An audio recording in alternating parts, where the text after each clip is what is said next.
What up, man? Marc Supreme with Shaun Livingston, 90.7 FM, strictly hip hop. Appreciate you sitting down with us real quick.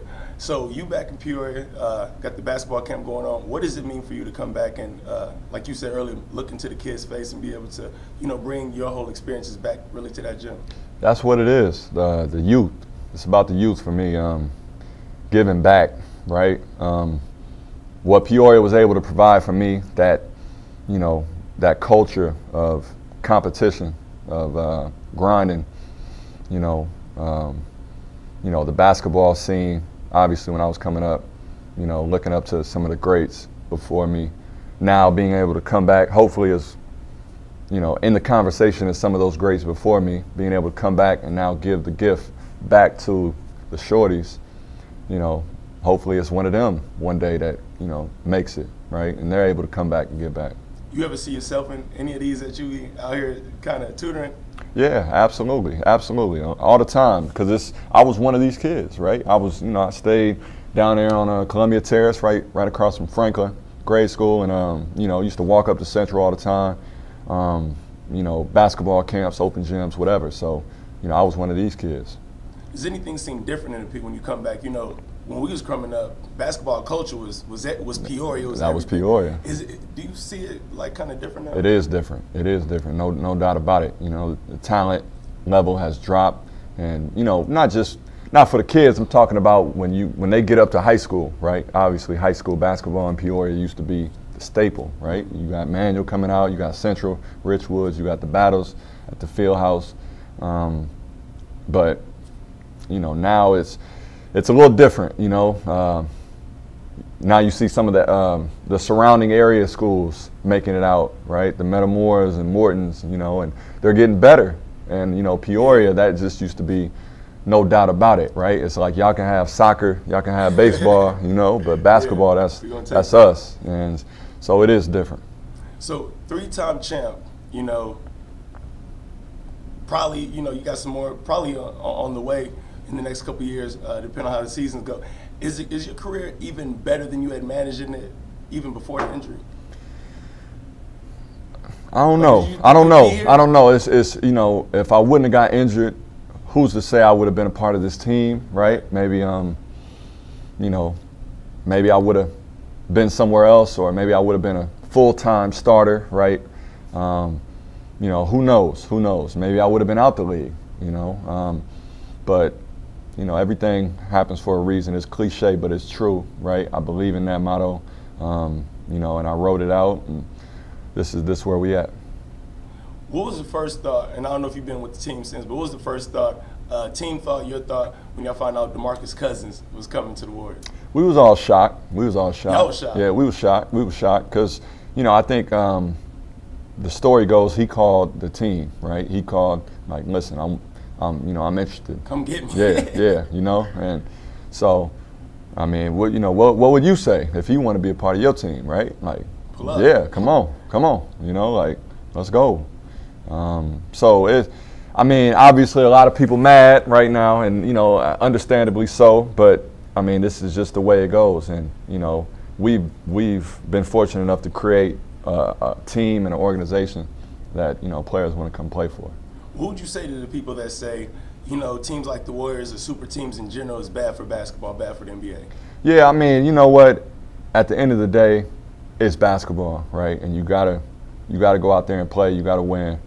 I understand both sides of it, and I'm not just saying that because I'm on camera, because I do believe in both sides. I do, think the competition level is good. It's hard. Like when you go to the court, right?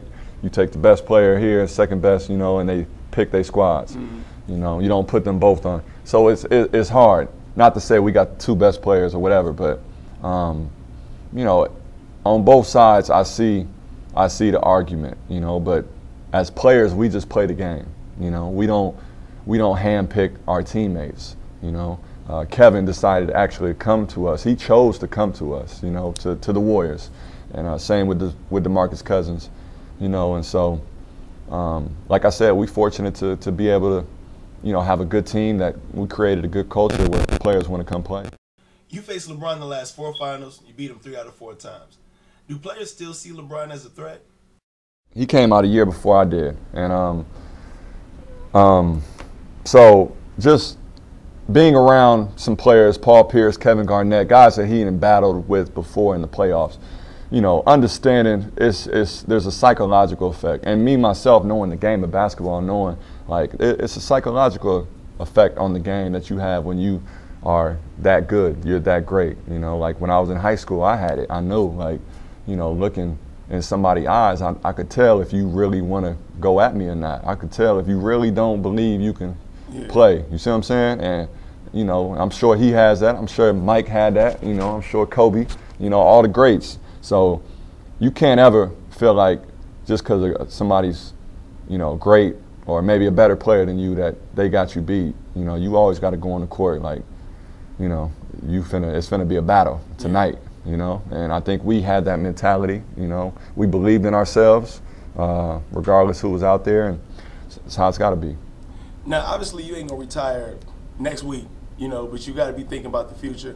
But with that being said, you had some time to kind of chill back with the injury and things like that. You rehab, so you got less miles on you than, say, the average 33-year-old. Right. Would you say that you got a little bit more in the tank than the next 33-year-old out there in the NBA? It depends. Everybody's different, but me, yeah, I got some, you know, I got some back end miles maybe left.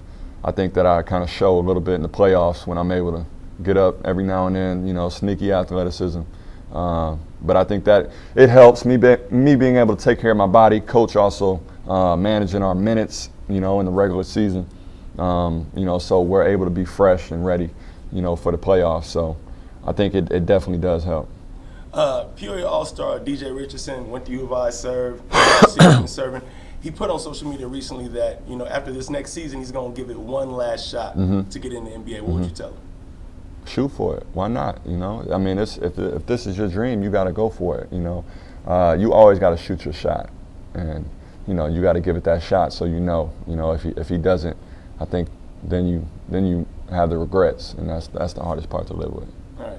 And real quick, I got to ask this question. So you went to Concordia. Yeah. I was Christ Lutheran. Yeah. You know, we did our thing. It was really us. You know what I'm saying? Christ Lutheran, Concordia, back and forth. We had our tournament, and we was serving everybody. Come to championship, obviously, is Concordia and Christ Lutheran. And y'all drug us 72-25. Why'd y'all feel like that was necessary? We felt like we probably had an all-star team too. You've been doing this for a minute. Y'all had Zach, y'all had Schroeder, you know what I'm saying? Like, but that was a competition. Christ was a competition. So we had to, you know, make a statement. You know, we had to make a statement. I don't think it was 70. I don't think that was the score, though. I don't think that was the score, though. And we had beat everybody. You exaggerating a little bit. No, man. That was bogus. You gassing up a little bit. Tallest person on our team was 6'1". Yeah. Who got Pat? Pat was on there. Zach Adams. Zach and Adams. Zach Adams. Tallest weed and tallest piece. I think we had like a 6'5", 6'6" in the 8th grade. You were 6'2" at the time. Yeah, I was about 6 foot. Yeah. I was about, see, you adding on there. See, that's how I know you added on the score. The score is accurate. No, bro. Real quick, what's the last thing you want to tell students? I mean, students and the people that, what's the message you want to get across to everybody? I mean, just for me, it's about the shorties, you know. It's not about me. It's not about me. It's about the shorties. It's about the youth. It's about what's coming up after you, you know. If you're in a position to give back, if you're in a position to help one, you know, if it didn't work out for you, if it did work out for you, you know, be unselfish, right? Be selfless. Give that back, you know, help. If you see somebody that you feel like you can give some guidance to, you know, as a shorty, you know, reach out to them. You know, each one teach one. Like, reach out to them and, you know, give them some guidance, because you never know, you know what these kids today, like, you might end up saving their lives. You know, you might end up saving their lives. Word. I appreciate it. Love. Shaun Livingston, Marc Supreme, Strictly Hip Hop 90.7 FM. Radicals. Yeah. Mike, you a fool, man. So determined. Look. I got to win, can't lose no more.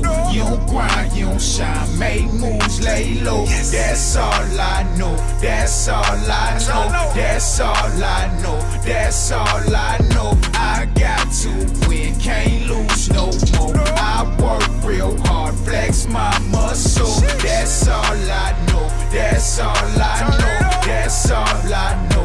That's all I know. That's all I know. Stay on the come up, I've been on the flow. Moving and grooving, I've been on the go. Can't take no more losses, I've been there before. I'm young, but I feel like I've been here before. I had to have me a second, my past life.